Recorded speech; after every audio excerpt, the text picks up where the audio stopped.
बिहम्दिल्लाह मिला हक से अकीदा अहले सुन्नत का, पढ़ा है कुदसियों ने भी कसीदा अहले सुन्नत का।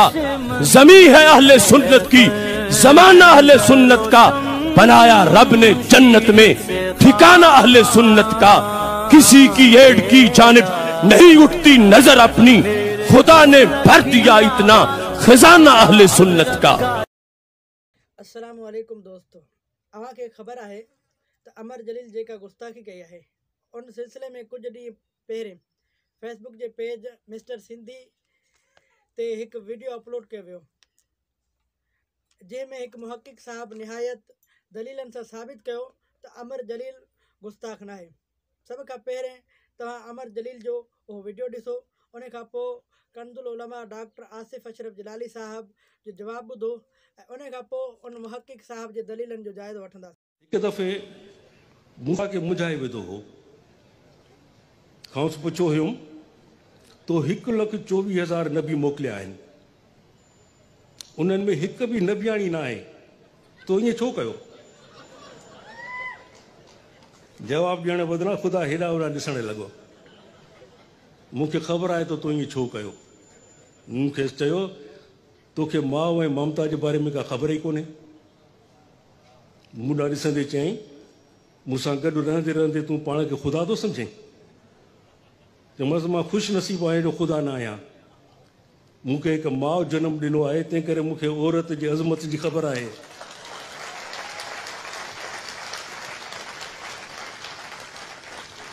चयमि ख़ुदा तूं ॾाढो बदनसीबु आहीं, तोखे कंहिं माउ जनमु ई न ॾिनो, तंहिं करे तोखे ख़बर ई न आहे त हिकु माउ ऐं हिकु माउ जी ममता छा थींदी आहे।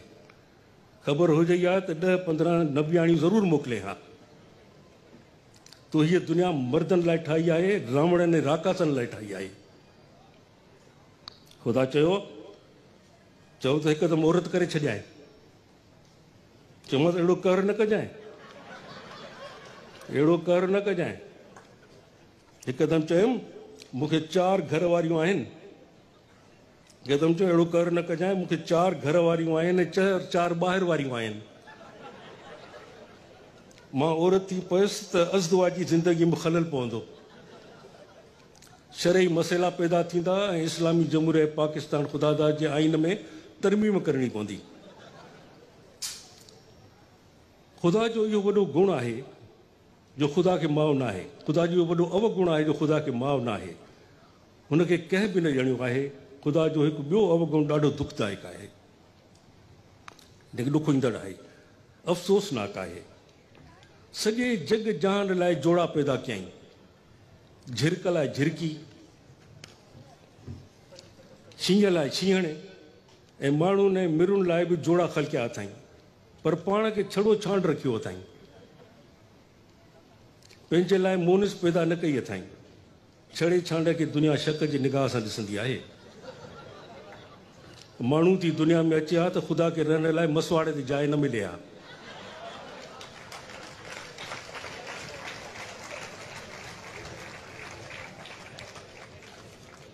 गुण एॾा जिन जो काथो ई कोन्हे, पर ख़ुदा जो हिकु अवगुण मूंखे तबाही करे छॾींदो आहे। वेठे वेठे चवंदो आहे घुर घुर, छा घुरिजई? सॼी दुनिया मूंखां घुरंदी आहे, तूं बि घुर। तूं ख़ुदा थी रह, मां चवंदो आहियां तूं ख़ुदा थी रह। अॼु इहो चीफ मिनिस्टर न थी, मूंखे तोखां ठीको वठणो कोन्हे। रुखो जवाबु ॿुधी असुल कावड़ न ॾींदी अथसि। रुखो जवाबु ॿुधी असुल कावड़ न ईंदी अथसि। इहा ख़ुदाई वस्फ़ आहे जेका असां में न आहे। हिकु दफ़े मंगे पीर जे वाॻुनि वटि बीठा हुआसीं। ओचितो चयईं बालम तूं मूंखां कुझु घुर। घुरी छो नथो? कुझु घुर। मुंहिंजी कल्ह थिड़ी वई। दिलि में आयो त धिको ॾियांसि, भल मांगर मछ खाई छॾियसि। इन खां अॻु जो ख़ुदा खे धिको ॾियां, मां थागो खाई तलाव जे कप ते वेठल अजगर जहिड़नि वाॻुनि जे विच में वञी किरियुसि। इन खां अॻु जो ख़ुदा खे धिको ॾियां, मां पाण वाॻुनि जे विच में वञी किरियुसि। वॻु चुरिया न पुरिया, हैरत थी। ख़ुदा खां पुछुमि ही पत्थर पहाड़नि जेॾा वाॻूं एॾा सुस्त छो आहिनि? ख़ुदा वराणियो ही सिंधी वाॻूं आहिनि। इस तरह के बकवास करके रब्बे जुल जलाल की जात में फिर भी ये शख्स दंदनाता फिर रहा है पाकिस्तान की सरजमीन के अंदर कि इसने हमारे अल्लाह को कितने ताने दिए, कितनी गालियां दी। ये जितने भी बकवास है अमर जलील के मीडिया के ऊपर, हमारे आका सल्लल्लाहु अलैहि वसल्लम का 14 सदियां पहले का हुक्म है कि जब भी ये कोई बात सुनो तो कहो आमनतु बिल्लाह। किस तरह का जानवर है ये अमर जलील कि इसको सूरह इखलास का नहीं पता कि सूरह इखलास में रब का तारुफ क्या है, अल्लाह कहते किसको है। ये कहता है कि फिर रब को चाहिए था कि अपने लिए माज़अल्लाह मुअन्नस बनाता, उसने मुअन्नस क्यों नहीं बनाई?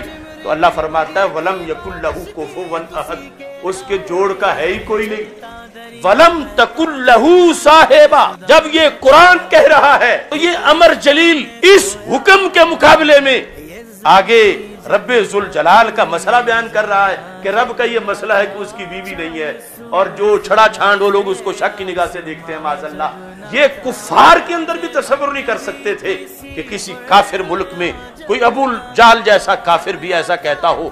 जिस तरह के कुफरियात इस शख्स ने बके हैं और अभी तक किसी के कान पर जू ही नहीं रींग रही। आज अल्लाह को गालियां दी गई बरसरेआम।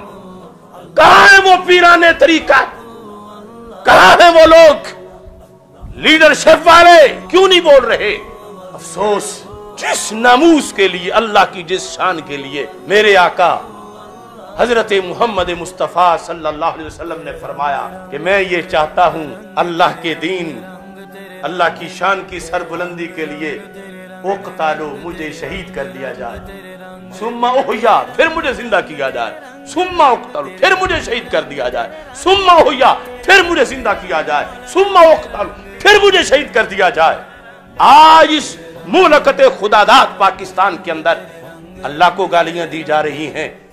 मुझे अफसोस है उस पूरे मजमे पर कि वो यूं ठट्ठा मजाक में लगे हुए थे जैसे कोई अपने जैसा माज़अल्लाह गिरा हुआ कोई दोस्त होता है और उसके बारे में लतीफे बयान किए जा रहे होते हैं। ये है सबसे बड़ी दहशतगर्दी, जो रब को गालियां दे, इससे बड़ा दहशतगर्द कौन होगा? अफसोस है कि पाकिस्तान जो कि कलमा इस्लाम की बुनियाद पे कायम हुआ है, इसके सूबा सिंध के अंदर एक मजमा-ए आम में एक नाहंजार ने अल्लाह जल्ला जलालुहु वहदहु सुबहानहु की ज़ात के बारे में वो कुफ्रियात बके, वो गालियाँ दी, कुरान मजीद बुरहान रशीद की आयात का बरमला मजाक उड़ाया, सैयदुल मुरसलीन हज़रत मुहम्मद मुस्तफ़ा सल्लल्लाहु अलैहि वसल्लम की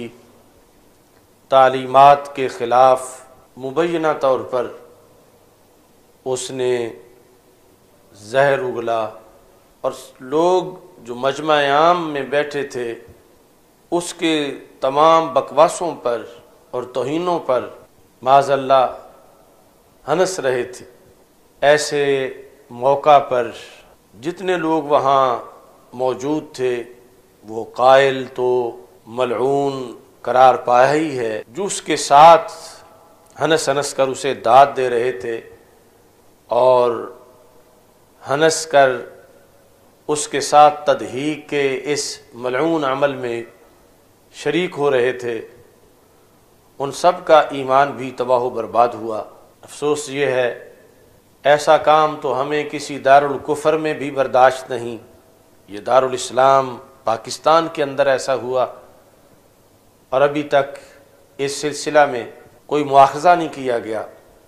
वो किस तंजीम ने प्रोग्राम ऑर्गेनाइज किया था, वो शुरका और बिलखुसूस वो नाम नहाद शख्स जिसका नाम अमर जलील बताया जाता है, उसने तो कुफ्रियात की हद कर दी। शायद अबू जाल ने भी इस अंदाज की गालियाँ अल्लाह को ना दी हों जैसी गालियाँ उसने रब्बे जुल जलाल को दी हैं। और इस इस्लामी सल्तनत के अंदर उस शैतान सिफ्त इंसान کے خلاف ابھی تک حکومت کی طرف سے کوئی کارروائی نہیں کی گئی۔ اس کی جو گفتگو وائرل ہوئی ہے سندھی زبان کے اندر، اس گفتگو کے اندر 10 ایسے ابواب ہیں اس مختصر گفتگو میں کہ جس میں سے ہر باب کے اندر آگے انتہا درجہ کی گستاخیاں ہیں، یعنی 10 گستاخیوں کے چیپٹر ہیں اور اس میں پھر گستاخیوں کے مختلف آگے اقسام ہیں۔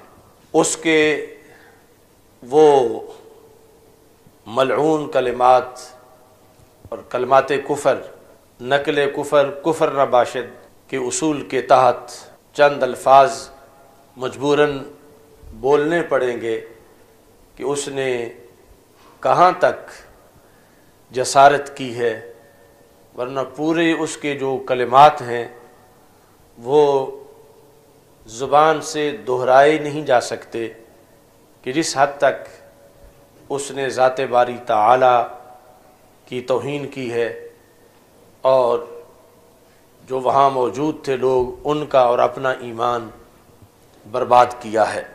اس کی اس گفتگو کے اندر سب سے پہلے اس نے علوم باری تعالی پر حملہ کیا ہے۔ اللہ علیم بذات الصدور ہے، رب ذوالجلال کے علم کے لحاظ سے اس نے متعدد اعتراض کیے ہیں۔ مثال کے طور پر وہ کہتا ہے معاذ اللہ کہ میں نے اللہ تعالیٰ کو الجھن میں ڈالا، استغفر اللہ، اس کی کیا حیثیت ہے؟ اور پھر ایک جگہ جا کے کہتا ہے اللہ تجھے پتہ ہی نہیں، استغفر اللہ۔ رب ذوالجلال کے علوم، اس کی ابھی ایک جھلک میں قرآن مجید سے پیش کروں گا کہ جو ہماری الہامی کتاب ہے وہ ہمیں اللہ کے علوم کے لحاظ سے کیا بتاتی ہے اور یہ شیطان صفت انسان کیا بکواس کرتا ہے۔ دوسرے نمبر پر اس گفتگو میں اس نے اللہ کے فیصلوں پر اعتراض کیا، جبکہ کوئی بھی مومن مسلمان اللہ تعالی کے فیصلوں کے مقابلے میں دم بھی نہیں مار سکتا، چہ جائے کہ تنقید کرے۔ مثلا اس نے یہ کہا کہ رب ذوالجلال نے صرف مردوں کو نبی کیوں بنایا ہے، عورتوں کو بھی نبی بناتا، اس نے کچھ عورتیں 10-15 کیوں نہیں نبی بنائیں؟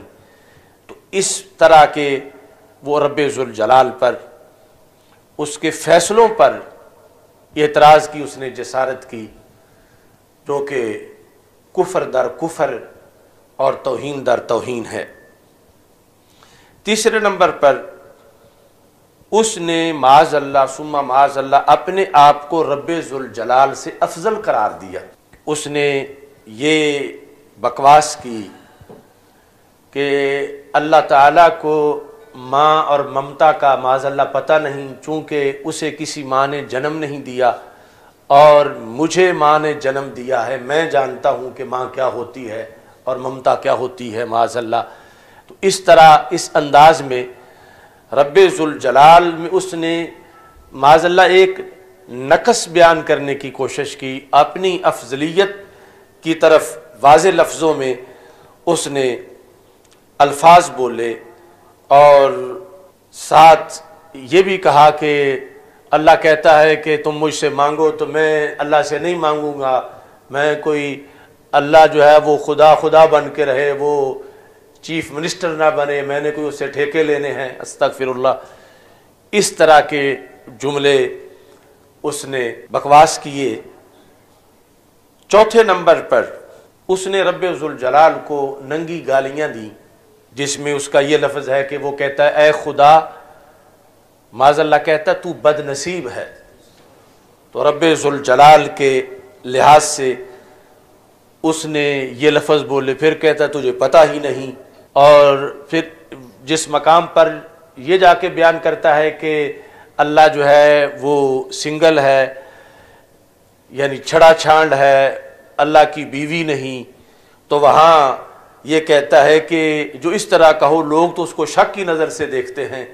تو یہ معاذ اللہ اتنی بڑی بڑی گالیاں उसने अपने घड़े हुए फ़लसफ़ों के मुताबिक और इस्लाम की तालीम के ख़िलाफ़ उसने रब्बे ज़ुल जलाल की ज़ात को दी हैं।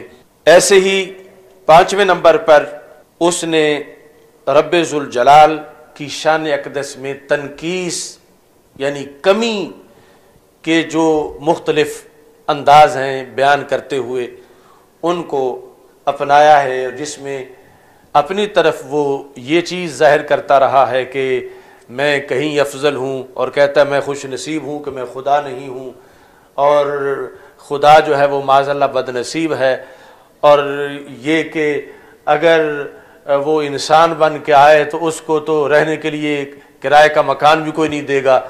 इन इस तरह के जुमले उसने ऐसे ऐसे बेसरो पा बोले कि जिनमें तह दर तह तौहीन है, तह दर तह गुस्ताखी है, कुफरियात हैं, और वो गालियां ही गालियां हैं जिस जहत से भी उनको देखा जाए। 6ठे नंबर पर उसने अल्लाह ताला के लिहाज से एतराज़ ये किया कि अल्लाह ताला ने अपने लिए मुअन्नस क्यों नहीं बनाई। इस फैसले पर भी रब्बे ज़ुल जलाल पर माज़अल्लाह उसने तनकीद की। 7वें नंबर पर उसने अल्लाह ताला को मोहताज करार दिया। यार सिंधी ॾिसण ॾियो पाण वारनि अदीबनि जा कम, मार का पवन हाणे त ख़ुदा खे बि कोन था बख़्शनि। हा अदा बसि छा कयूं, ऐं रुगो ॾोह अदीबनि खे न ॾियो, असां वरी कहिड़े अलाह जे हुकम जी पोइवारी पिया कयूं ऐं कहिड़ी गुस्ताखी कई अथसि। वीडियो जो हिकु मख़सूस हिसो ॾिसी फतवाऊं ॾिनियूं पियूं वञनि। जन्नत में वञण जी हर कंहिंखे जल्दी आहे, इन करे पूरी वीडियो ॾिसण लाइ कंहिं वटि वक़्तु ई कोन्हे। पूरनि 10 मिंटनि खां वधीक जो वीडियो क्लिप जेको आहे सो वायरल कयो वियो आहे ऐं उन में सराहतन उन जेको आहे सो कुफरियात बकिया आहिनि। लेकिन अगर इन शख़्स मिस्टर सिंधी खां मुंहिंजो सुवाल आहे, अगर तव्हां इहो सम्झो था त वीडियो जो जेका अगर सॼी वीडियो ॾिसी वञे हा त इन में नोयत जी ख़बर पए हा त इन ते कुफर जो फतवो न पियो अचे त तव्हां त मुजीब हुयो, त तव्हां मुजीब त लाज़िम हूंदो आहे अगर तव्हां जवाबु ॾियो पिया ऐं उनखे जेका तव्हां गुस्ताखियुनि खां बचाइण जे लाइ, गुस्ताखियुनि खां बरी थियण जे लाइ जेका तव्हां नाकाम कोशिशि कई आहे, तव्हां ते लाज़िम हुई तव्हां वीडियो जो उहो हिसो बि पेश कयो आहे जंहिंमें पूरी नोयत असांखे जेका सो ख़बर पइजी वञे हा, जंहिंजे करे हीअ गुस्ताखियुनि खां बची वञे हा अगर तव्हां मुहक़िक़ हुयो। लेकिन तव्हां सिर्फ़ु इहो ॻाल्हि करे पंहिंजो जान छॾाए अॻिते हलिया वियो त वीडियो जो मख़सूस हिकु ॾिठी वियो आहे ऐं जेको उनजे करे जेको आहे सो इन ते फतवा ॾिनो वियो आहिनि।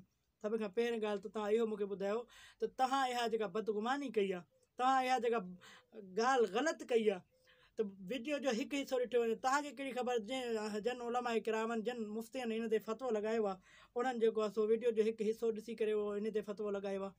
ऐं ॿी ॻाल्हि इहा आहे, इस्लाम में अगरि हिकु शख़्स पूरी ज़िंदगी इस्लाम में रहियो, पूरी ज़िंदगी इबादतूं कंदो रहियो, लेकिन आख़िरी हिस्से में अची करे हिन हिकु कुफर बगियो ऐं उन कुफर खां तौबा न कई, उहो शख़्स काफ़र आहे। उन जा जेके बि पोयां अमल हुया, जेके पोयां नेकियूं हुआ, उहे सभु जेको आहे तबाह थी विया आहिनि। ऐं अहिड़ीअ हिकु ज़ाल ऐं मुड़ुसु 50-60 साल गॾिजी ज़िंदगी मोहबत भरी ज़िंदगी गुज़ारी आहे, हिननि खे औलाद थिया आहिनि, हिननि जे औलादनि खे औलाद थिया आहिनि, उन खां पोइ अगरि मुड़ुसु अची करे पंहिंजे ज़ाल खे चए त मां तोखे तलाक थो ॾियां, मां तोखे तलाक थो ॾियां, इन तलाक जे लफ़्ज़ चवण सां ई उन औरत ते तलाक वाक़ई थी पवे। एतिरा साल जेको आहे सो हिननि जा गुज़रिया, उन खां पोइ बि अगरि सिर्फ़ु मर्द इहो पंहिंजे ज़ाल खे चयो त तोखे तलाक आहे, त इनखे हिननि जो जेको आहे पाण में जुदाई करणु कादी इस्लाम ते लाज़िम थी वियो। ऐं हाणे शरीयत जो हुकुम आहे त हाणे इहे ॿई जुदा थी वञनि। हाणे त पोइ हिते ॾिसजे त बाबा हुननि जो पोयां 50 साल जी जेका ज़िंदगी आहे उन्हनि में ॾिठो वञे न, उन में तलाक जी ॻाल्हि थी जो हींअर हिकिड़े ॻाल्हि ते जेको आहे सो तलाक जी ॻाल्हि के तलाक ईअं न थियणु खपे। या हिकु शख़्स जेको आहे पूरी ज़िंदगी इबादतूं कया आहिनि, अलाह तबारक व तआला जी तौहीद खे मञियो आहे, हाणे हुनजी पूरी ज़िंदगी खे ॾिठो वञे कॾहिं हुन अहिड़ी ॻाल्हि कई आहे जो अगरि अॼु कई अथसि कुफरियात, त पोइ हाणे हिकिड़े दफ़ा चवण सां थो काफ़र थोरी थींदो। दोस्तो, अगरि इंसानु हिकिड़ो काफ़र उहो ला इलाहा इल्लल्लाह मुहम्मद रसूलुल्लाह सल्लल्लाहु तआला अलैहि वसल्लम चवंदो आहे, उहो इस्लाम में दाख़िल थी वेंदो आहे सिर्फ़ु इन जुमिले जे चवण जे करे। ऐं अहिड़ी तरीक़े सां हिकु शख़्स थोरो बि अगरि कुफर बकंदो आहे त उन कुफर बकण जे करे उहो इस्लाम मां ख़ारिज थी वेंदो आहे। उन जा जेके बि पहिरियां वारा इबादतूं हुआ, उन्हनि जा जेके बि पहिरियां वारा रियाज़तूं हुआ, उहे तबाह थी वेंदा आहिनि। लेकिन इहे ॻाल्हियूं इन्हनि जाहिलनि खे कहिड़ी ख़बर। मतिलबु ख़ुदा जे बारे में घटि वधि ॻाल्हाइनि पिया, तोखे इहो सही पियो लॻे? अदा मूं कॾहिं चयो त मूंखे सही पियो लॻे? ऐं तूं ख़ुदा ख़ुदा पियो करीं, मूंखे ॿुधाए त तूं कहिड़े ख़ुदा ते यकीन रखे थो? चया ख़ुदा त हिकिड़ो ई आहे जंहिं ते असांजो यकीन आहे। अदा शाबस तुंहिंजे उस्ताद खे हुजे जंहिं अहिड़ो इल्मु ॾिनो। हीअ ॻाल्हि ज़हन में विहारे छॾ त ख़ुदा हिकु नाहे ऐं असां मुस्लमान जंहिंखे पंहिंजो रब मञूं था उहो अल्लाह आहे। लफ़्ज़ ख़ुदा ऐं अल्लाह में वॾो फ़र्क़ु आहे। यादि रखो त ख़ुदा न अल्लाह जो ज़ाती नालो आहे ऐं न ई सिफ़ती। ख़ुदा फारसी ॿोली जो लफ़्ज़ आहे ऐं इहो लफ़्ज़ गैर अल्लाह जे लाइ इस्तेमालु थींदो आहे। हीअ त असांजे मौलवियुनि जूं महिरबानियूं आहिनि जिन ख़ुदा जे लफ़्ज़ जो मफ़हूम ई बिगाड़े छॾियो आहे। बाक़ी हक़ीक़त में अल्लाह ख़ुदा नथो थी सघे। अल्लाह हिकु आहे जंहिंजो को बि सानी नाहे। ख़ुदा त हज़ारे आहिनि ऐं हर दौर में रहिया आहिनि। कंहिं दौर में सिज बि ख़ुदा हो, पाणी बि ख़ुदा हो, बरसात ख़ुदा हुई, हर आफ़त ख़ुदा हुई। हुसन जो ख़ुदा अलॻि हो त दौलत जो अलॻि, रहम जो ख़ुदा अलॻि हो त ॾमर जो अलॻि। ख़ुदा जो तसवर हमेशा तक़सीम वारी हालत में रहियो आहे। अॼु बि हिंदू मज़हब में ख़ुदा हिकु नाहे। दुनिया जे हर मज़हब जो पंहिंजो ख़ुदा आहे। न सिर्फ़ एतिरो बल्कि ज़ाल पंहिंजे मुड़ुस खे मजाज़ी ख़ुदा सम्झे थी। ॿियनि ते गुज़ारो कंदड़ मल्हान खे नाक ख़ुदा चयो वञे थो। शाइर ऐं अदीबनि खे ख़ुदा सुखन चयो वञे थो। मजूसियनि जे अक़ीदे मुताबिक़ ख़ुदा हिकु न बल्कि ॿ आहिनि। हिकिड़ो हस्दा ऐं ॿियो अहरमन, यानी हिकिड़ो भलाई जो ख़ुदा ऐं ॿियो बुराई जो ख़ुदा। मुख़्तलिफ़ तहज़ीबनि, रस्मनि ऐं रवायतनि ख़ुदा खे हिकु नओं तसवर ॾिनो आहे। हाणे मूंखे ॿुधाए, अमर जलील पूरी वीडियो में किथे लफ़्ज़ अल्लाह इस्तेमालु कयो आहे? हू त ख़ुदा जे तसवर खे बयानु करे पियो जेको हर दौर में माण्हुनि पंहिंजे ज़हननि मुताबिक़ तख़लीक़ कयो आहे। तौहीन तॾहिं थी आहे जॾहिं अल्लाह जो नालो इस्तेमालु थी वियो आहे। ख़ुदा लफ़्ज़ जो अल्लाह सां को तालुक़ ई न आहे। इलाही दोस्त मुंहिंजी ॻाल्हि ते यकीन कोन कंदा, पर जेकॾहिं तव्हां वटि दलील आहिनि त बयानु कयो। छा क़ुर शरीफ़ में किथे इहो लफ़्ज़ इस्तेमालु थियल आहे? कंहिं हदीस में आहे? असांखां वधीक मज़हब जी त तव्हांखे ख़बर आहे, तव्हां ई ॿुधायो। त असीं ॾिसूं था त लफ़्ज़ ख़ुदा जो ताल्लुक़ अल्लाह तबारक व ताला जे इस्म या सिफ़त सां आहे या न आहे। छो जो हिन चयो त अल्लाह तबारक व ताला जो न सिफ़ती नालो आहे न ज़ाती नालो आहे। इन ॿई लफ़्ज़ चया आहिनि।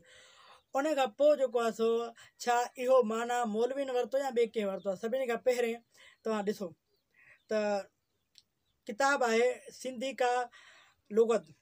सिंधीअ जो निहायत मशहूरु जेको आहे सो लुग़त मञियो वञे थो ऐं हीअ लुग़त डॉक्टर अब्दुल सत्तार बलोच साहिबु जेको आहे सो लिखियो आहे। ऐं दोस्तो हीअ को मौलवी न आहे, हीअ हिकु सिंधी अदीब आहे। उन्हनि जेको आहे सो ख़ुदा जो लफ़्ज़ी तर्जुमो कयो आहे, जेको लफ़्ज़ी माना ॿुधाई आहे। लिखनि था त ख़ुदा जो माना आहे ख़ुदि ईंदड़, मौजूदु रहंदड़, मालिक, धणी, अल्लाह।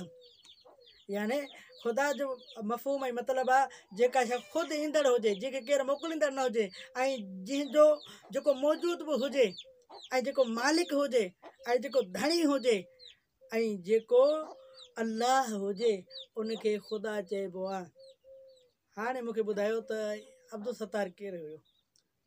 अच्छा, ॿी ॻाल्हि इहा आहे जो ॿ निशानियूं अब्दुल सत्तार इन माना ॿुधाइण खां पहिरें तव्हां पंहिंजे स्क्रीन ते ॾिसी रहिया आहियो त अब्दुल सत्तार ख़ुदा जी माना ॿुधाइण खां पहिरें ॿ निशानी ॾिना। हिकिड़ो साद जो बि ब्रेकेट में फा जो।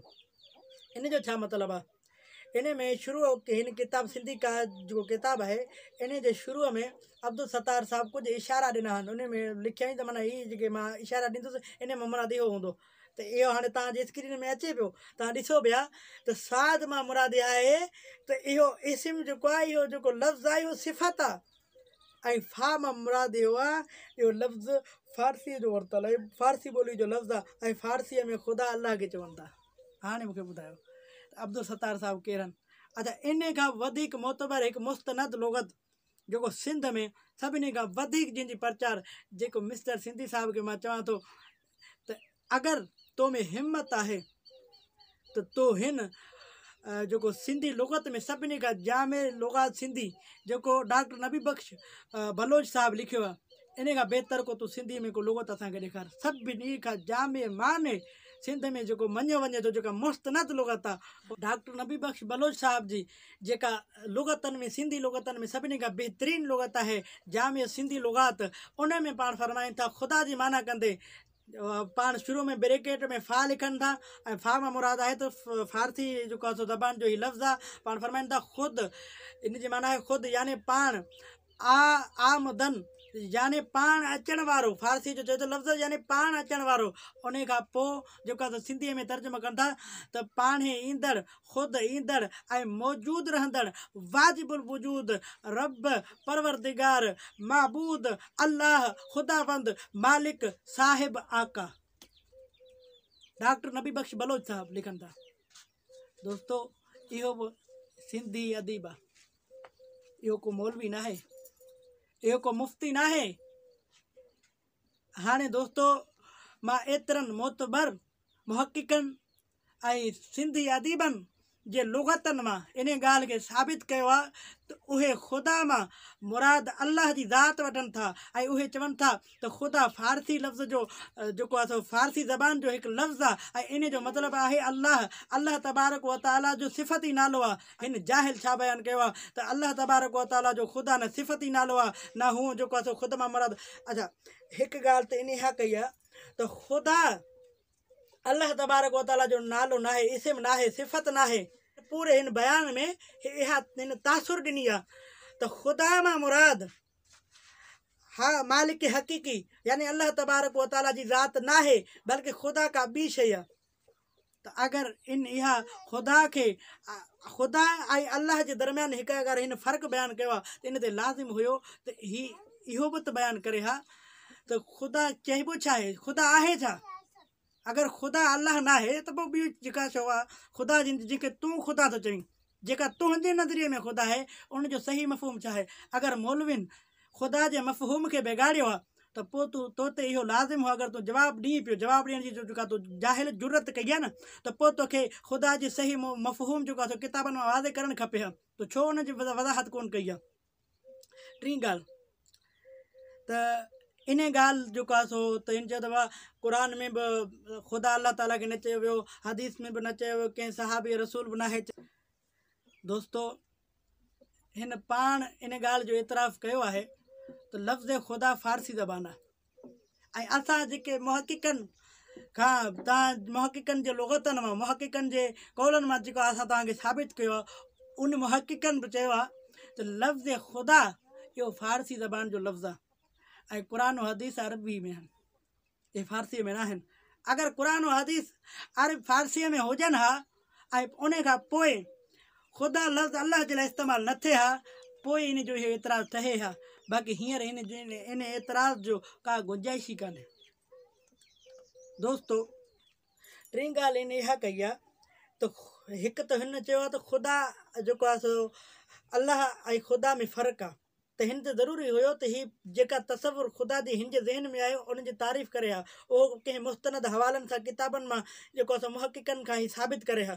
हिकु त हिन साबित हिन जाहिल जेको आहे छा साबित करे सघे थो। ॿी ॻाल्हि इहा आहे त हिन चयो त ख़ुदा जेको आहे सो हिकु न आहे, ख़ुदा त हज़ारे आहिनि। ख़ुदा जेको आहे सो पहिरें ज़माने में सिज बि ख़ुदा हुई, हर आफ़त ख़ुदा ई जेको आहे सो हिन अलाए केतिरा बकवासात कया आहिनि। दोस्तो मूंखे सिर्फ़ु हिकु ॻाल्हि जो तव्हां हिन ॻाल्हि खे तव्हां सम्झो त जेॾी महिल अल्लाह तबारक व ताला पंहिंजे बाननि में हिदायत जे लाइ नबी मोकिलिया। हज़रत सैयदना इदरीस अला नबीन अलैहिस्सलातु वस्सलाम दुनिया ते तख़्ते ते आया। उन खां पोइ हज़रत इदरीस अला नबीन अलैहिस्सलातु वस्सलाम हज़रत इज़राइल सां जन्नत जे सेड़ ते विया। उन खां पोइ पाण जन्नत खां ॿाहिरि अचण जे लाइ इनकार करे छॾियो, छो जो हज़रत इदरीस अलैहिस्सलाम फरमायो त अल्लाह तबारक व ताला जो वाइदो आहे जेको हिकु दफ़ा जन्नत में पंहिंजे बाने खे मोकिलींदो उनखे वापसि कोन कढंदो। इन जे करे मां हाणे जन्नत में अची वियो आहियां, अगरचे मां ज़िंदगी में ई अची वियो हुउमि। त अल्लाह तबारक व ताला हज़रत इज़राइल अलैहिस्सलाम खे हुकुम इरशाद फरमायो त तव्हां मुंहिंजे बाने खे छॾे ॾियो। त हाणे क़ौम वटि हज़रत सैयदना इदरीस अला नबीन अलैहिस्सलातु वस्सलाम कोन आया पंहिंजे क़ौम वटि वापसि। हज़रत सैयदना इदरीस अला नबीन अलैहिस्सलातु वस्सलाम जा जेके क़ौम वारा हुया उन्हनि छा कयो जो पहिरें त उन्हनि खे ॾाढो ॾुख थियो पंहिंजे नबी जे जेको आहे सो जुदाई ते। उन खां पोइ आहिस्ता आहिस्ता आहिस्ता आहिस्ता छा थियो जो हज़रत इदरीस अला नबीन अलैहिस्सलातु वस्सलाम जा उन्हनि तस्वीर ठहिया। पहिरें त उन्हनि खे मुक़दस सम्झंदा हुया, उन रखंदा, आख़िर थिया हलंदे हलंदे उन्हनि जेको आहे सो तस्वीरनि जी उन्हनि जेका सो मुजस्सिमनि जी इबादत करणु शुरू थी वई। पोइ उन्हनि खे जेको आहे सो आहिस्ता आहिस्ता उनखे ख़ुदा सम्झणु शुरू थी विया। त हाणे इहे जेको आहे सो बातिल मज़हब इंसाननि में बातिल नज़रिया जेको आहे सो एड थींदा विया। को जेको आहे सो सिज खे ख़ुदा चवणु यानी को सिज खे इलाह पिया चवनि ऐं इलाह मां मुराद ख़ुदा आहे।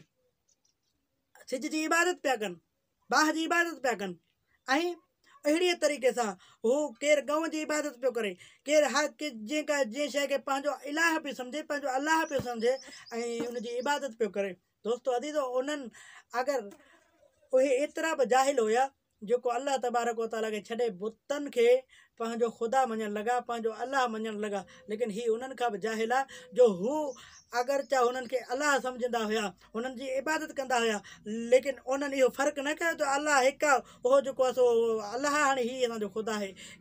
अगरि ईअं आहे त जंहिं ज़माने में सिज ख़ुदा हुयो, जंहिं ज़माने में जंहिं दौर वारनि वटि जेको आहे सो बाह ख़ुदा हुई मजूसियुनि वटि, तव्हां मूंखे ॿुधायो त उन दौर में उन्हनि जी ज़बान फ़ारसी हुई या तारीख़ जे कंहिं किताब में असांखे जेको आहे सो इनखे हवालो ॾियणु खपे, या त हींअर बि असांखे ॾेखारे त उन्हनि जेको आहे सो इनखे ख़ुदा मञंदा हुया, ॿियो लफ़्ज़ उन सां ताबीर कोन कंदा हुया।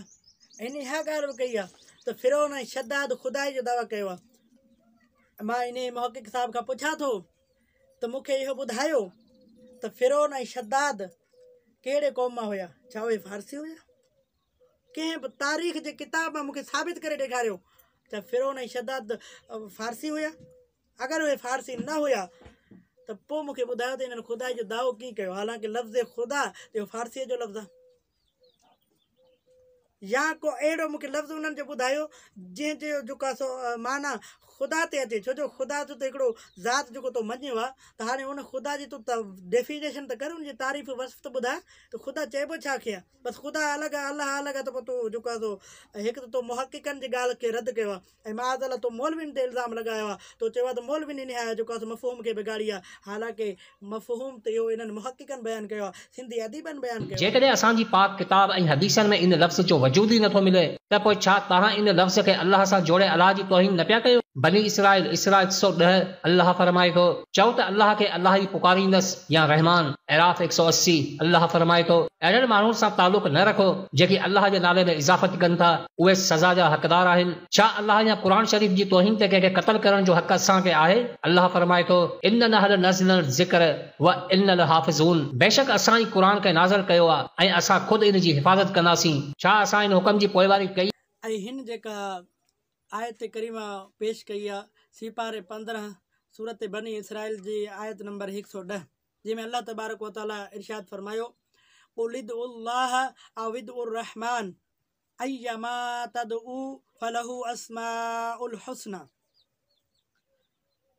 ऐं चओ त अल्लाह तबारक व ताला खे अल्लाह करे छॾींदुसि ऐं रहमान करे, ऐं उन जे लाइ सुठा नाला आहिनि। हाणे इन्हनि जेको तर्जुमो कयो आहे त अल्लाह जेको आहे सो सिर्फ़ु हिकु जेको आयत जे अधु हिसे खे इन बयानु कयो, पूरी आयत अल्लाह खे जेको आहे सो अल्लाह या रहमान करे सॾु कयो, अॻिते इन आयत पूरे खे छॾे ॾिनो। हालांकि अल्लाह तबारक व ताला इरशाद फरमाए, अय्यमा तदउ फलहु अस्माउल हुस्ना,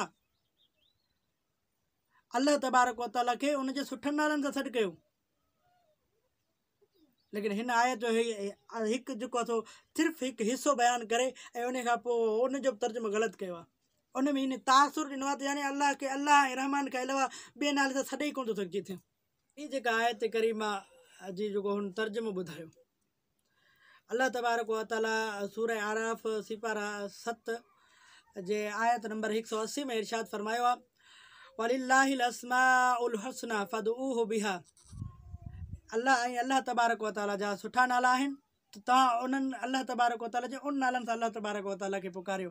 हाणे मूंखे ॿुधायो त उन तर्जुमे अहिड़नि माण्हुनि सां तालुक़ न रखो जेके अल्लाह जे नाले में इज़ाफ़त कनि, माज़अल्लाह उन जेको आहे सो आयत जो तर्जुमो ई ग़लति कयो आहे। दोस्तो, तव्हांखे ख़बर पई आहे त मिस्टर सिंधी साहब केतिरा वॾा मुहक़िक़ आहिनि, ऐं ओॾनि जेका पंहिंजी तहक़ीक़ बयानु कई आहे लफ़्ज़ ख़ुदा जे बारे में, उहा केतिरे हद ताईं सही हुई, का बि हुन हवालो हुन में पेश कोन कयो। जेतिरा हुन ॻाल्हियूं कया सभु मन घड़त ऐं फुज़ूल हुया। असां जेका ॻाल्हि बयानु कई ख़ुदा जे माना जे हवाले सां या रिवायतनि जे हवाले सां सॼ जा जेको असां तव्हांखे हवाले ॾिना, उन खां पोइ हुन पंहिंजे जेको आहे सो कूड़े जाल खे जेको आहे सो क़ुरानी सूरत में पेश करण जी कोशिशि कई, क़ुर जा आयत हुन पढ़िया, उहे बि सभु ग़लति हुया, ऐं जेको तर्जुमो कयो आहे तर्जुमो बिल्कुलु ग़लति हुयो, ऐं उन आयतनि जो त इहो तर्जुमो ई कोन हुयो जेको हुन जेको आहे तव्हांजे मुहक़िक़ साहिबु कयो आहे। दोस्तो, ॿी ॻाल्हि हिन जेका आयत करीमा पेश कई आहे, تو اللہ تبارک و تعالی इरशाद फरमाए त हिन क़ुर खे असीं नाज़िल कयो आहे, असीं हिनजी हिफ़ाज़त कंदासीं।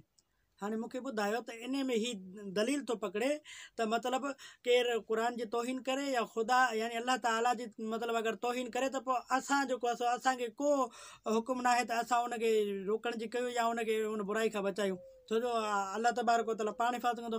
पोइ नबीअ जे गुस्ताखी जे बारे में बि तव्हांजो छा ख़्यालु आहे? पोइ नबी जो अल्लाह तबारक व ताला पाण पंहिंजे नबी जी हिफ़ाज़त कंदो, असां पोइ अगरि केरु गुस्ताखी करे त पोइ असां उनखे कुझु न चऊं।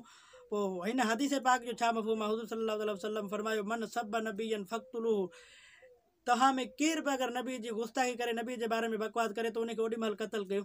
पोइ इन हदीस पाक जो छा मफ़हूम आहे? हालांकि अल्लाह तबारक व ताला पंहिंजे नबी जो पंहिंजे ख़ासि बानी जो जेको आहे पाण हिफ़ाज़त कंदो। क़ुर शरीफ़ में फ़िरक़नि जी गुंजाइश कोन्हे, पोइ बि 72 फ़िरक़ा ठाहे दीन जी हिफ़ाज़त कयूं। दोस्तो हिकु ॻाल्हि इन कई आहे त दीन इस्लाम में जेको आहे फ़िरक़नि जी गुंजाइश न आहे ऐं मौलवी जेको आहे फ़िरक़ा ठाहे वेठा आहिनि, 73 जेको 72 फ़िरक़ा हिननि ठाहिया आहिनि।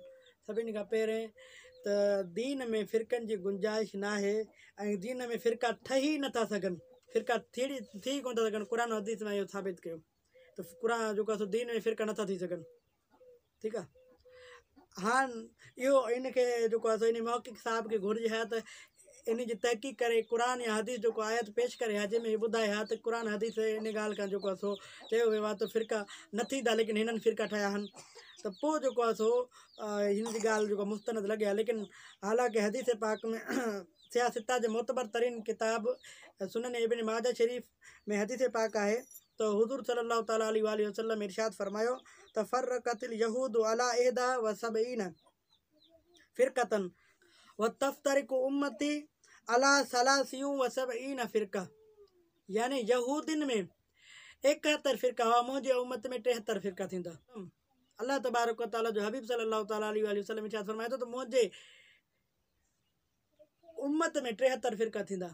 हाणे हीअ चवे थो जेको मौलविन ठाहिया आहिनि, जेका ॻाल्हि अल्लाह जो हुज़ूर फरमायो आहे उहो त थियणो आहे। अदा पाण आहियूं नंढड़े ज़हननि जा मालिक, इहे जेके अदीब शाइर ऐं दानिशवर हूंदा आहिनि, इन्हनि जा ज़हन पाण खां तमामु घणो तेज़ हूंदा आहिनि। इहे एतिरा बि चरिया कोन्हनि जो पंजनि तहरीरनि में अहिड़ियूं ॻाल्हियूं तहरीर कनि जो पाण जणनि खे ॻाल्हाइण जो मौक़ो मिली वञे। हिन चयो त इहे दानिश्वर जेका आहिनि इन्हनि जा अक़ल तेज़ हूंदा आहिनि, असां जहिड़ा अक़ल थोरी आहिनि। त मूंखे इहो ॿुधायो त तव्हांजा दानिश्वर ते एतिरा अक़ल जा तेज़ थी विया, लेकिन दीन जा जेके मुफ़्ती आहिनि, दीन जा जेके आलिम आहिनि, जेके अल्लाह तबारक व ताला जे नबीअ जा वारिस आहिनि, उहे मतिलबु चरिया आहिनि। उन्हनि जेका हिननि ते फतवा लॻाई आहे उन जे बारे में तूं बकवास थो करे। ख़ुदा सां गुफ़्तगू जो अहिड़ो अंदाज़ सिर्फ़ अमर जलील जे हिस्से में नथो अचे। अलामा इक़बाल जो जवाब शिकवा ते नज़र विझो, जेको ख़ुदा सां मुखातब थी चवे थो, किस कदर तुम पे गिरा सुबह की बेदारी है, हमसे कब प्यार है, हाँ नींद तुम्हें प्यारी है, तबे आजाद पे कैद रमज़ां भारी है, तुम ही कह दो यही आईन वफादारी है। कौम मजहब से है मजहब जो नहीं तुम भी नहीं, जज्ब बा हम जो नहीं महफिल अंजुम भी नहीं, जिनको आता नहीं दुनिया में कोई फन तुम हो, नहीं जिस कौम को परवाह है नशी मन तुम। हिते फतवाऊं कोन्हियूं लॻनि, का बि गुस्ताखी कोन थी थिए, इज़त शान और शौकत जा कसीदा ॻाया वञनि था। बाक़ी असांजो को अदीब ॿ अखर चवे त काफ़िर थियो वञे। छा हर अज़ाब जो ठीको असां ई खयूं आहे? गुलाम क़ौम आहियूं, मालिकी जो हक़ न आहे, इन करे हर मुसीबत फिरियो सिरियो असांजे ई मथां थी किरे। कुझु होश खां कमु वठो, यादि रखो त अधूरो इल्मु ख़तरनाक हूंदो आहे। हक़ीक़तनि खे ॼाणण खां बग़ैर को बि फ़ैसिलो न कयो। वीडियो जो अधु हिसो ॾिसी कंहिंखे बि काफ़िर करार ॾियण को इंसाफ़ न आहे। पूरी वीडियो ॾिसण खां पोइ ख़बर पवे थी त हक़ीक़त छा आहे। सभु कुझु त विञायो आहे, हाणे हासिल करण जी कोशिश कयो। इन बेअक़ली जे करे असांजे ज़हननि सां खेॾियो वञे थो, असांखे गुमराह करे मफ़ादनि खे हासिल कयो वञे थो। मुल्तान जा मुर्शिद सिंध जे माण्हुनि खे आख़िरत जा जलवा ॾेखारियनि था ऐं ख़ुदि पंजाबी तालीम ऐं मेहनत ते यकीन रखनि था। अॼु ॿिन्ही क़ौमनि में फ़र्क़ु पाण ॾिसी वठो। जुनूनियत इंतहा पसंदी कॾहिं बि अमन और सुकून नथी आणे सघे। जेकॾहिं ईअं हुजे हा त अफ़गानिस्तान अॼु दुनिया जो सुपर पावर मुल्क हुजे हा। असांजो मज़हब हक़ ते हलणु सेखारे थो, जुनून ते न। अल्लाह सां मोहबतात, अल्लाह जी तख़लीक़ सां प्यार कयो। जेका ज़िंदगी अल्लाह ॾिनी आहे उन जो क़दर कयो। केरु सही आहे केरु ग़लति, इहो फ़ैसिलो उहो ई कंदो जेको हिन काइनात जो ख़ालिक़ आहे। असांजी एतिरी औकात न आहे जो उन ताक़त जी हिफ़ाज़त करे सघूं जंहिंजे इशारे ते ही पूरो जहान हले थो। पंहिंजी धरती अज़ाब बणाए आसमान वारे जी हिफ़ाज़त करण जा ख़्वाब ॾिसूं पिया। हिफ़ाज़त करणी आहे त पंहिंजी धरती जी कयो, समाजी बुराइयुनि खे ख़तमु कयो। अल्लाह खे असांजी हिफ़ाज़त जी ज़रूरत कोन्हे। पंहिंजो समाज ख़ुशहाली में हर रोज़ हिकु क़दम पोइते ऐं बुख, बदहाली, ज़ुल्म और सितम ऐं जिन्सी हवस में अॻियां डोड़ंदो पियो वञे। असांखे इहा त ख़बर आहे त जन्नत में हूरूं घणियूं मिलंदियूं, पर ही ख़बर नाहे त पाकिस्तान में गुज़िरियल 5 सालनि में 17,862 मासूम ॿारनि सां ज़्यादती कई वई, जंहिंमें 10,620 मासूम न्याणियूं शामिल आहिनि ऐं 7,242 छोकिरा शामिल आहिनि। छा इन्हनि मासूम ॿारनि जी हिफ़ाज़त असांजी ज़िम्मेवारी नाहे? ॻाल्हि सिर्फ़ सिंध या मदरसनि जी नाहे, पूरे पाकिस्तानी मुआशरे जी ॻाल्हि कयूं पिया, जंहिंमें दर्सगाहुनि खां वींदे मोहल्ला, ॻोठ, शहर सभु अचनि था। असांजो सभ खां वॾो अलमियो इहो आहे त पंहिंजा कम अलाह ते छॾे अलाह जा कम पाण कयूं था। समाज में रहूं था त कुझु ज़िम्मेवारियूं हर शख़्स ते फर्ज़ आहिनि, जेकॾहिं उन्हनि खे पूरो न कयो वञे त पोइ बुराइयुनि जी वबा आम थी वेंदी आहे। हर उहो शख़्स समाज लाइ ख़तरनाक आहे जेको चङाइनि जा दर्स ॾेई बुराइयुनि जी छांव में वेंदो आहे, पोइ उहो यूनिवर्सिटी जो टीचर हुजे या मदरसे जो मौलवी, ॿई हिक ई गुनाह जा मुर्तब आहिनि। यादि रखो त बुराइयुनि में तेज़ी तॾहिं ईंदी आहे जॾहिं अहिड़नि माण्हुनि जी सपोर्ट कबी आहे। हक़ीक़ी बुराइयुनि खे सुञाणे पंहिंजे समाज जी हिफ़ाज़त कयो, न त रिकॉर्ड जे अंगनि में तव्हांजो पंहिंजो थी सघे थो। चङाई बुराई हर हंधि गॾु पले थी, असांखे बसि बुराइयुनि खे धिके चङाई खे सीने लाइणो आहे। पंहिंजे अदीबनि दानिशवरनि सां अहिड़ो वर्ताव न कयो जो माण्हू इल्म खां ई बाग़ी थी वञनि। असां वटि रहियो छा आहे? असांजा अज़ीम लीडर असां खां खसिया विया, असांजा बहादुर पुट मौत जी निंड सुम्हारिया विया, तालीम खे तबाह करे जहालत जी लोली ॾिनी वई, क़ौमी वजूद दॿाए ज़ुल्म जी पाहे बारी वई। सिलसिलो इते ई ख़तम नाहे थियो, अञा बि असांजी अक़ल सां वेर आहे। हिते हर उभरंदड़ आवाज़ गद्दार आहे, हिते दानिशमंदी ज़हर जो पाणी पीए थी, अक़लमंदी सुकून लाइ तरसी जिए थी। चंद माण्हू वञी बचा आहिनि, उन्हनि खे बि फतवाऊं ॾेई मारे छॾींदासीं त पोइ बाक़ी बचंदो छा? मज़हब ऐं रियासती शऊर पाण में अटकी पवनि त तबाही रिकॉर्ड क़ाइमु कंदी आहे। जेकॾहिं अॼु यूनानी दौर खे ज़िंदा कयूं त बदिले में केतिरा ई सुकरात ज़हर जो प्यालो पींदा। तहक़ीक़ शर्क नाहे, छो त इक़रा जो हुक्म थियल आहे। तख़लीक़ कुफर नाहे, छो त क़ाबिलियत अल्लाह जी ॾिनल आहे। मज़हबी बुनियादनि ते हर इंसानी इजाद कुदरत जो सबूत ॾिए थी, पर अॼु जे रवायतनि मुताबिक़ हर शइ कुफर जी अलामत लॻे थी। सोच गुनाह, सवाल गुनाह, आज़ादी जी तिर्ज़ गुनाह, त जीअण जा अंदाज़ बि गुनाह। यादि रखो त हर बाहि दोज़ख जी अलामत नाहे, बंदिशनि जी ज़हमत अल्लाह जी नाहे। आज़ादी, तरक़ी, अमन सुकून हर इंसान जो बुनियादी हक़ आहे। जेकॾहिं इन खां बग़ैर बि ज़िंदगी आहे त तव्हांजी सोच ऐं दीन में फ़र्क़ु आहे। लेकिन अफ़सोस त मूंखे इन ॻाल्हि ते आहे जो जंहिं शख़्स अल्लाह तबारक व ताला जे शान में तौहीद कई आहे ऐं जेको तुंहिंजो मालिक आहे उन मालिक जे शान में तुंहिंजे साम्हूं बकवास कई वई आहे, लेकिन तोखे उते न गैरत आई, न तोखे गुस्सो आयो, न तोखे कावड़ आई, लेकिन तोखे सिर्फ़ु ऐं सिर्फ़ु कावड़ इन ॻाल्हि ते आई जो असांजी क़ौम वारे यानी सिंधी क़ौम वारे खे जेको आहे सो ते फ़तवो लॻियो आहे। अगरि चाहे हू बकवास कंदो रहे, लेकिन छो जो सिंधी आहे न, हाणे सिंध जे करे मतिलबु हिकु क़ौमियत जे करे तोखे मतिलबु भड़ास लॻो आहे, तोखे गैरत आई आहे ऐं जेको आहे सो तूं मतिलबु उन जे हक़ में जेको तावीली जंहिंजी ॻाल्हि जी नथी थी सघे तो बकवास करे उन जे कुफर में तूं शरीक बि थिए, लेकिन तोखे अल्लाह तबारक व ताला जे शान में उन्हनि जॾहिं जेका बकवास कई आहे उन जे बारे में तोखे को गैरत न आयो। दोस्तो, हिन हाणे अलामा इक़बाल जो शेर पेश कयो आहे, लेकिन हाणे अलामा इक़बाल जो शेर पेश करण जो मक़सदु छा आहे? इन जो मक़सदु इहो आहे त ॾिसो अलामा इक़बाल ते कंहिं फ़तवा न लॻाई, इहा बि इन जी जहालत आहे त अलामा इक़बाल ते कंहिं फ़तवो न लॻायो आहे, लेकिन इन ॿुधाइण जो मक़सदु इहा आहे छो जो अलामा इक़बाल पंजाबी हुयो न, असां ते जेको आहे सो पंजाबीनि लॻायो आहे। असां सिंधी जेको आहे सो तरक़ी खां पोइ ते थियल क़ौम आहियूं, अनपढ़ियल आहियूं, असां कुझु कोन थियो, असां ॿिया क़ौम जेके असां ते फ़तवा था कनि।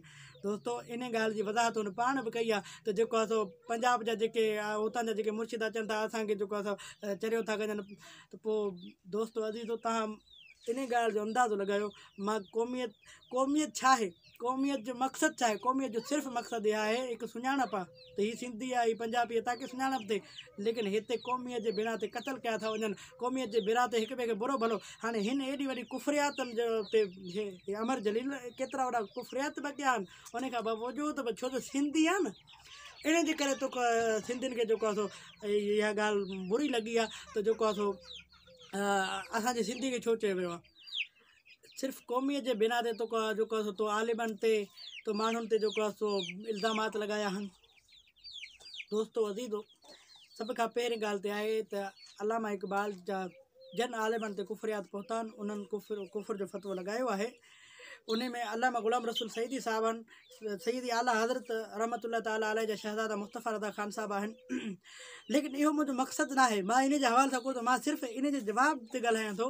लेकिन हीअ ॾिसो त क़ौमियत ते हिनखे गैरत आई आहे, अल्लाह तबारक व ताला जे शान ते हिनखे गैरत कोन आयो आहे, हिनखे पंहिंजे क़ौमियत जे हवाले सां आयो आहे। हाणे चए थो असां जेको आहे ख़ुशहाली ते पहुते आहियूं, असां सां हीअ ज़ुल्म आहे, असां सां हू ज़ुल्म आहे। तव्हां मूंखे ॿुधायो त तव्हां जे हर ताने जो मिदार मदरसो या मौलवी छो आहे?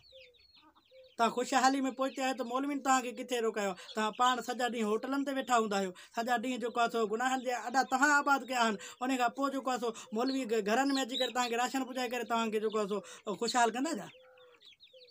कॾहिं तव्हां हा ईअं हुजे जो सॼो ॾींहुं असां तव्हांखे मस्जिदनि में विहारे वेठा हुजूं, मस्जिदूं आबाद हुजनि, तव्हां ॿुधायो तव्हां में तव्हांजी निमाज़नि जी तादाद केतिरी आहे, तव्हांजे होटल ते वञण वारनि जी तादाद केतिरी आहे, तव्हांजे मेलनि जी वञण ते जिते मेलनि ते जेके माण्हू गॾु थींदा आहिनि उते वञण जी जेको आहे तादाद केतिरी आहे, फिल्मनि ते जेके माण्हू वेहंदा आहिनि उन्हनि जी तादाद केतिरी आहे। उन खां पोइ सॼी ज़िंदगी फिल्मूं ॾिसी करे होटलनि ते वेही करे जेको आहे सो गुनाह करे करे करे पंहिंजी ज़िंदगी तबाह करे आख़िर में जेको आहे सो ताना मौलवीन खे तव्हां असांजे चवण ते हलिया कॾहिं आहियो?